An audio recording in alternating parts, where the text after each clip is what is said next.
des sols 96 et 97, puisque je crois que Geneviève Garrigos va évoquer les deux en même temps dans son intervention. Effectivement, Monsieur le maire, mes chers collègues, je souhaitais aborder conjointement les projets de délibération des sols 96 et 97, car les deux abordent, sous des formes légèrement différentes, l'action que développent de nombreuses structures pour aider les personnes réfugiées à surmonter les difficultés de l'exil et se reconstruire. On n'abandonne jamais de gaieté de cœur sa famille, ses amis, les lieux où l'on a construit toute une vie. Les épreuves qu'ont vécues ces personnes pour venir jusqu'ici, quand ce n'est pas celles qui les ont contraintes à partir, laissent une trace physique et mentale que la grande précarité qu'ils vivent, bien souvent ici, ne contribue pas à résoudre. Pour les aider à se reconstruire, plusieurs associations ont développé des projets pensés pour les publics différents autour de la santé mentale, avec des méthodes et des intervenants issus des différentes disciplines. C'est l'objet de la DESOL 96. Il me faut saluer ici le centre Primo Levi, qui s'adresse à des personnes ayant vécu des tortures. Je me permets d'ailleurs de rappeler que selon Amnesty International, la torture continue d'être pratiquée dans 2/3 des États dans le monde. Ou des violences politiques, grâce à une équipe de médecins, psychologues, kinésithérapeutes, assistantes sociales, juristes. Soulager les souffrances psychologiques et physiques, initier un accompagnement pour apporter un peu de stabilité matérielle et d'insertion, ce travail est primordial. Et le centre a reçu, en 2021, 405 patients, dont 96 nouveaux. Près de 30% d'entre eux sont encore des enfants. L'Époque est un autre projet que je voudrais saluer.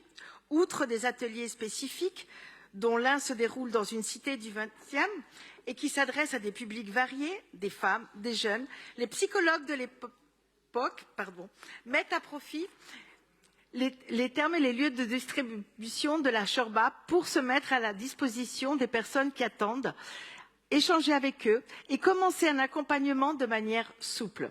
Des formations sont aussi organisées pour les volontaires de la Chorba pour les aider à avoir les bonnes réactions et clés de compréhension en santé mentale. D'autres projets et d'autres actions permettent également de passer par d'autres portes d'entrée pour aider ces personnes à se reconstruire. C'est ce que proposent les associations visées par la délibération DESOL 97, qui utilisent le sport, les arts et la culture dans une optique d'expression de soi et d'inclusion.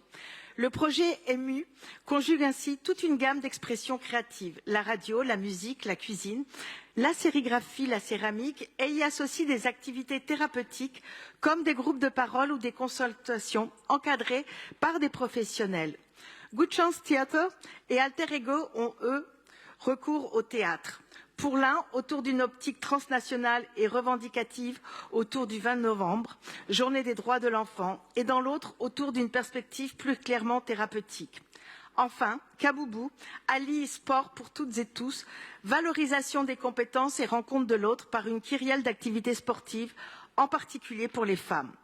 Vous l'aurez compris, les actions pour aider les exilés à se reconstruire, à créer et à partager ne manquent pas à Paris.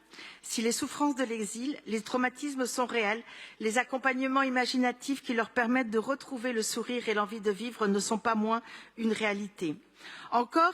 Ici encore, je suis fière que notre ville porte aussi d'aussi belles valeurs et d'aussi beaux projets. Et c'est l'occasion là aussi de rappeler que, avant de stigmatiser, il faut tendre la main, apporter le soin nécessaire aux personnes qui sont venues nous le demander. Je vous remercie.